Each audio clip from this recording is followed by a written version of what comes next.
Bonjour à toutes et à toutes et bienvenue sur le podcast ou la vidéo de Biostratégie. Lors de la dernière vidéo du dernier podcast, on avait évoqué la pertinence d'avoir un arbre sur son site. Les cas où c'était intéressant et les cas où ce n'était pas intéressant. Je vous invite à aller écouter le podcast si ça vous intéresse. Et dans ce développement, j'avais exprimé brièvement la composante du sol. J'avais envoyé un futur podcast qui est celui-ci, où j'avais dit que bah, déjà, si on avait un arbre et qu'il mourait ou qu'on devait le perdre, si jamais on voulait le laisser pour qu'il puisse accomplir son cycle de décomposition, fallait avoir un bon sol. Bon, j'avais évidemment dit que c'était pas vous avez pas forcément envie de laisser cet arbre, mais honnêtement, c'est quand même une bonne idée de laisser ces déchets verts pour pouvoir accomplir leur cycle de décomposition. Sauf que, encore une fois, pour pouvoir faire ça, il faut que le sol soit capable de le faire et c'est le sujet de cette podcast ou de cette vidéo. Or, pour que cette décomposition ait lieu, pour que votre sol soit en bonne santé, il faut un certain nombre de micro-organismes, et il faut surtout ou d'organismes même un peu plus gros, comme les vers de terre et de bactéries, enfin voilà, faut toute une série d'éléments qu'on va pas introduire nous-mêmes, en fait. Le but, c'est que votre sol et faut que le fond faut que votre sol puisse les accueillir. Faut créer une dynamique qui soit capable d'être autosuffisante. Or, le problème, c'est que dans la nature, en fait, le sol a un processus de formation et ce processus de formation, bah, qu'on va détailler ensuite, vous l'avez pas forcément dans des sites anthropisés. Souvent, vous importez de la terre et du coup, bah, le sol, il est entre guillemets «incomplet» et vous êtes obligé de compenser des éléments qui normalement pourraient se faire naturellement avec des entrants chimiques qui vont potentiellement, enfin même pas potentiellement, qui vont poser d'autres problèmes écologiques et qui vont encore plus affaiblir votre sol et du coup on va rentrer dans un cercle un peu vicieux. C'est-à-dire que comme votre sol peut pas accomplir ses fonctions, normales à cause du fait qu'il soit pas, formé naturellement, bah, on va compenser avec des entrants chimiques qui eux-mêmes vont réaffaiblir votre sol, donc qui vont le rendre moins propice à accomplir ses fonctions et cetera. Alors que si on arrive au contraire à créer un sol autosuffisant, donc vivant, parce que le sol, c'est vraiment quelque chose de vivant. Il faut se dire que d'après une étude qui est sortie en 2023, que je mettrai en description, heu, il a été estimé que la biodiversité du sol représente 59 plus ou moins 15 de marge d'erreur, de la biodiversité, des espèces sur la planète. Donc en fait, on se rend bien compte que la biodiversité du sol, elle est énorme et en fait, elle a très souvent été sous-estimée pour des raisons, plutôt culturelles et du fait qu'en fait, tout simplement, on voit pas le sol alors que, bah, un oiseau, un papillon, on va les voir et même la biodiversité marine, bah, on connaît pas bien les fonds océaniques non plus. Mais bon, bah, quand on va faire de la plongée, on voit bien les poissons, des différents organismes, alors même on peut les prélever, bah, les sols aussi on peut prélever. Mais bref, culturellement, on voit quand même plus, bah, ce qui est sous nos yeux que, bah, ce qui est, enfermé dans de la matière littéralement. Il y a aussi l'aspect, comment dire? Un peu sale, un peu mal vu du sol. Le sol, c'est là où on enterre nos morts. Heu, c'est ce sur quoi on marche, mais enfin voilà, c'est un enfant quand il va jouer avec le sol, on va lui dire que c'est sale et dans la boue, c'est mal perçu. Enfin, il y a tout cet aspect culturel-là, mais malgré tout, bah, on se rend bien compte avec le chiffre que j'ai donné avant, 59 plus ou moins 15 que la biodiversité du sol est énorme et comme je l'ai dit en introduction, cette biodiversité joue un rôle primordial dans vos espaces. Donc on a parlé du cycle de décomposition qui est essentiel, bah, pour le sol, mais du coup, ce cycle de décomposition, il peut être utile, vous, pour, recycler vos déchets, mais il faut bien comprendre que c'est, comment dire? C'est un élément nécessaire à la vie du sol, mais le sol, il se résume pas à ça. Il va vous rendre d'autres services.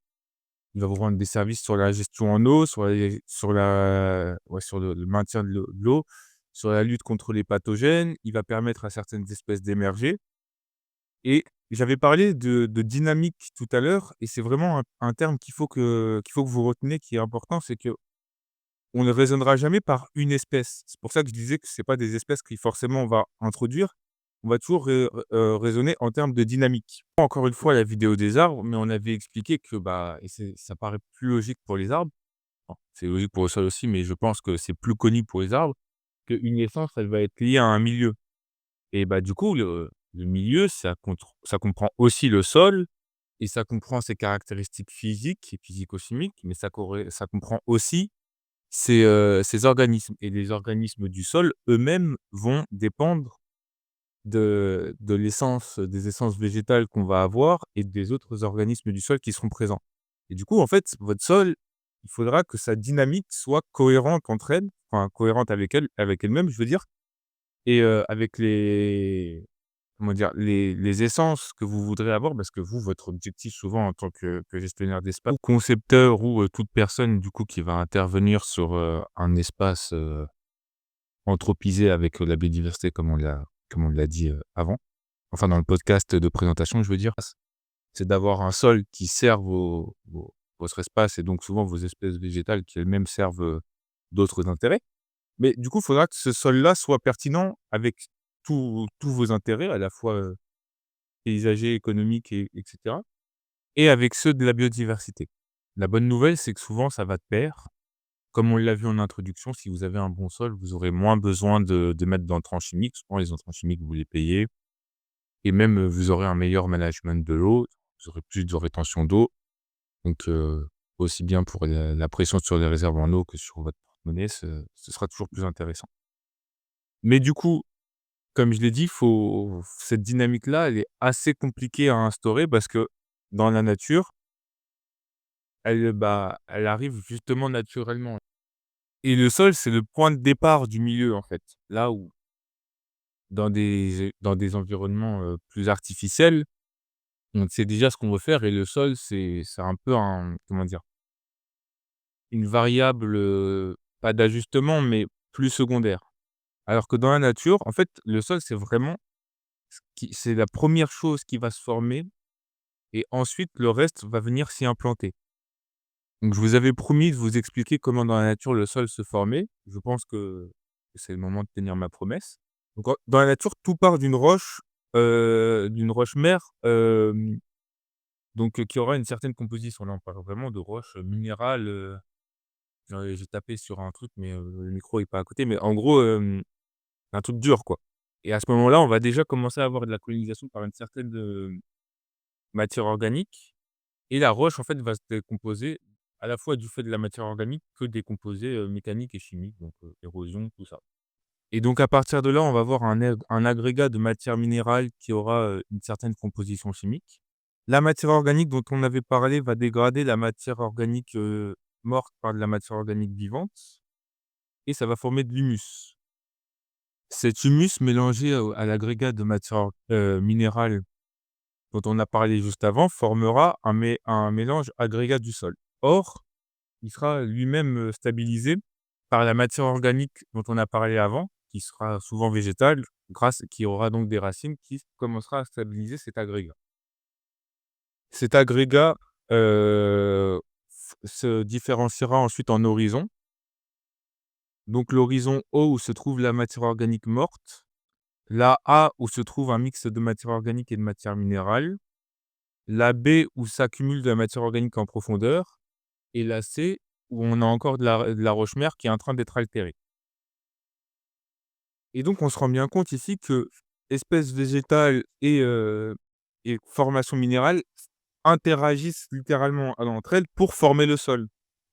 Et donc que le sol naît de l'union de ces deux éléments et les espèces végétales qui vont coloniser une roche mère, forcément, ce seront des espèces végétales qui seront, propices à coloniser cette roche mère. Ça va pas être les enfin végétales. Il y a pas que des espèces végétales, hein, il y a aussi des bactéries, tout ça. Je parle d'espèces végétales parce que j'avais les racines en tête et parce que souvent c'est ce qui nous intéresse. Mais les espèces, enfin les espèces organiques qui vont coloniser cette matière minérale seront de fait adaptées à elles et c'est l'interaction de cette roche et de ces espèces qui crée le sol. Or, en conditions, non naturelles, ce qu'on retrouve, c'est qu'on amène du sol et hop, on greffe dessus des espèces.